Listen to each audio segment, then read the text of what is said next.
Hello everyone, स्वागत है यार आप सभी का अपने इस चैनल के ऊपर योयो के साथ जिसका नाम है फाड़ू इंजीनियर। भाई साहब, आज एक ऐसा सेशन लेकर आया हूं जो फर्स्ट ईयर इंजीनियरिंग आपकी यूनिवर्सिटी कोई भी होने दो जनाब, कोई भी होने दो। फर्स्ट ईयर इंजीनियरिंग में ये सब्जेक्ट सी प्रोग्रामिंग सबके लिए उतना ही ज्यादा इंपॉर्टेंट है जितना बाकी सब्जेक्ट इंपॉर्टेंट है। बिकॉज आपकी branch computer, AI, ML, IT या इसके रिलेटेड कोई भी होने दो, आपके लिए तो ये भगवान है। लेकिन अगर आपकी branch electronics, electrical, mechanical, civil, automobile, instrumentation, chemical इनमें से कोई है तो भाई साहब आगे आने वाली जिंदगी में भी ये सब्जेक्ट आपके लिए बहुत काम का हो सकता है। तो इस आज के वीडियो का मेजर एस्पेक्ट और सिलेबस क्या है ये जानना, ये आज की वीडियो का मेन मकसद है। लेकिन उसके साथ साथ ये भी बताऊंगा कि हमारा जो सी प्रोग्रामिंग है वो एक्चुअली हार्ड है या इजी है पढ़ने में, पेपर लिखने में, इसकी पेपर पैटर्न क्या होती है, सारा सब कुछ जानेंगे। लेकिन आपकी प्यार, मोहब्बत और लाइक के साथ फटाफट से अपने कॉलेज ग्रुप में जरूर अपने वीडियो को शेयर कर देना और पकड़ पकड़ के लोगों से सब्सक्राइब कराइएगा अपने इस चैनल के ऊपर। क्योंकि भाई साहब, अगर आपको सी प्रोग्रामिंग, ग्राफिक्स, उसके बाद नेटवर्किंग, इलेक्ट्रॉनिक्स के रिलेटेड वीडियोस चाहिए तो जरूर नीचे कमेंट करना। आगे आने वाले दिनों में आपकी एग्जाम से पहले इस वीडियो को जरूर हम लोग लेकर आ रहे होंगे। तो चलिए, एक्चुअली सबसे पहले सिलेबस देख लेते हैं यार। सी प्रोग्रामिंग में सबसे इंपॉर्टेंट ये 5 टॉपिक होते हैं। सबसे पहला टॉपिक होता है ब्रांच एंड लूप्स को पढ़ना। क्योंकि प्रोग्रामिंग की एक्चुअली शुरुआत होती है कि भैया ब्रांचेस क्या होते हैं और लूप्स क्या क्या होते हैं।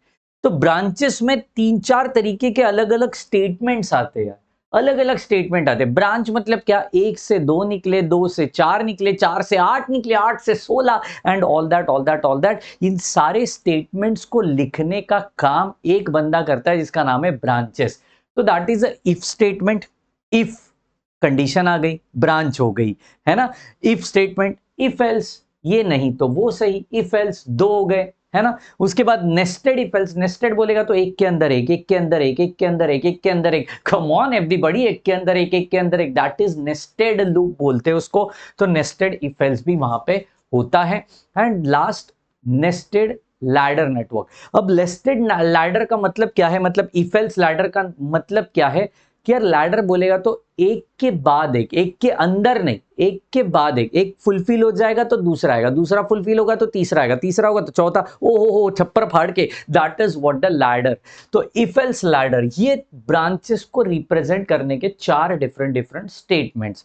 लूप्स में क्या क्या आपको देखने मिलेगा, फॉर लूप आएगा, व्हाइल लूप आएगा, डू व्हाइल लूप आएगा। ये सारा सब कुछ आपको लूप्स के अंदर दिखाई पड़ता है। लूप मतलब क्या, कनेक्टेड जो होते हैं ना, that is simply called as an loop.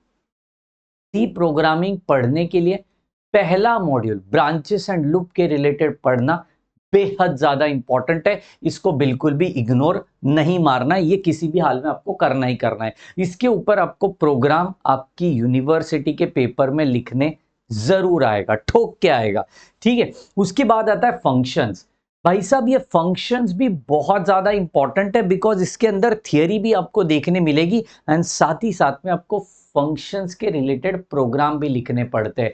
तो थियरी के कनेक्टेड आपको एक प्रोग्राम लिखना पड़ता है। 8 से 10 मार्क का बहुत सारी यूनिवर्सिटीज में क्वेश्चन कंपलसरी होता है। Next one, arrays and strings. भाई साहब, एरेज एंड स्ट्रिंग्स है ना, इस पूरी सी प्रोग्रामिंग का एक हार्ट माना जाता है। क्योंकि एरे एक रिप्रेजेंटेशन होता है। एरे बोलेगा तो एक रिप्रेजेंटेशन, पॉइंट आउट करने का काम ये एरेस करते हैं। एंड स्ट्रिंग माने वो सारे पॉइंट आउट जो किए हुए उनका एक collection, that is what a string. तो एरेज एंड स्ट्रिंग भी बेहद ज्यादा इंपॉर्टेंट है। थियरी ज्यादा नहीं है लेकिन इसके रिलेटेड प्रोग्राम्स आपको जरूर देखने मिलेंगे आपके पेपर के अंदर। Next one, structure and union. भाई साहब, स्ट्रक्चर एंड यूनियन बहुत बड़ा मॉड्यूल है, काफी हद तक पढ़ने वाला और सीखने वाला चीज आपको इसके अंदर देखने मिलेगा।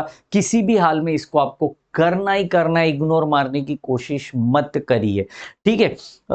बहुत सारी यूनिवर्सिटी है ना मेट्राइसिस के रिलेटेड प्रोग्राम पूछती है, multiplication of a matrix, addition, subtraction and all that. ये सारा सब कुछ आपको एरेज एंड स्ट्रिंग में देखने मिलेगा, इवन इफ स्ट्रक्चर्स में भी देखने मिलेगा। इन दोनों के कॉम्बिनेशन के अकॉर्डिंग भी वो प्रोग्राम्स आप लिख सकते हो, तो बेहद ज्यादा इंपॉर्टेंट, छोड़ना नहीं है। And next one is pointers. नाम जितना छोटा है ना भाई साहब, इसका काम उतना बड़ा है। पॉइंटर्स जो चीज है, थियरी तो आती आती है, लेकिन इसके अंदर जो प्रोग्राम है ना वो बहुत कॉन्सेप्चुअल है। प्रैक्टिस जरूर करना इन प्रोग्राम्स की। अब मेरी एग्जाम को 1 महीना रह गया है। फॉर एग्जाम्पल आपकी सेमेस्टर 2 है, सेमेस्टर 2 में ये आपको सब्जेक्ट है, तो 1 महीना बचा है, तो 1 महीने में 5 डिफरेंट डिफरेंट मॉड्यूल्स आपको करने हैं।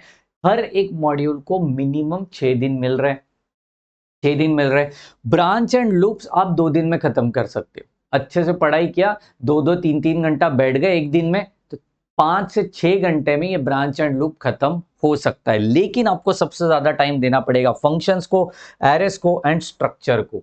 ये अगर 3 मॉड्यूल आपके ढंग तरीके से क्लियर हो गए तो पॉइंटर्स को ज्यादा मेहनत लेने की जरूरत नहीं पड़ेगी, क्योंकि कॉन्सेप्ट, प्रोग्राम और उसका स्ट्रक्चर और उसका लॉजिक डिजाइनिंग का काम आप सीख चुके हो ये 3 मॉड्यूल के अंदर। तो पॉइंटर्स आपको कंपैरेटिवली थोड़ा आसान हो जाएगा।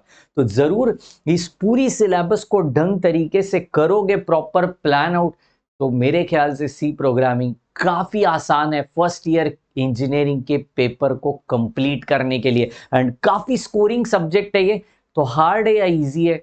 मैं तो कहूंगा इजी है, लेकिन जो लोग रट्टा मारेंगे इस प्रोग्राम्स को, इस थियरी को, उनके लिए थोड़ा सा कठिन जिंदगी देखने मिल सकती है। तो जरूर प्रोग्राम्स को रट्टा मत मारिए, आप प्रोग्राम के लॉजिक को समझ लीजिए, उसके स्ट्रक्चर को समझ लीजिए, आप प्रोग्राम खुद ब खुद कोड कर पाओगे। तो जरूर इस पूरी सेशन को ढंग तरीके से देखिए और अपने दोस्तों के साथ जरूर शेयर करिए। अगर इसके रिलेटेड सेशंस आपको चाहिए तो नीचे कमेंट बॉक्स में मुझे जरूर बताना। आपकी एग्जाम से पहले ये सेशंस जरूर लेकर आऊंगा, सिर्फ और सिर्फ आपके लिए। तब तक के लिए bye bye, take care and thank you so much guys.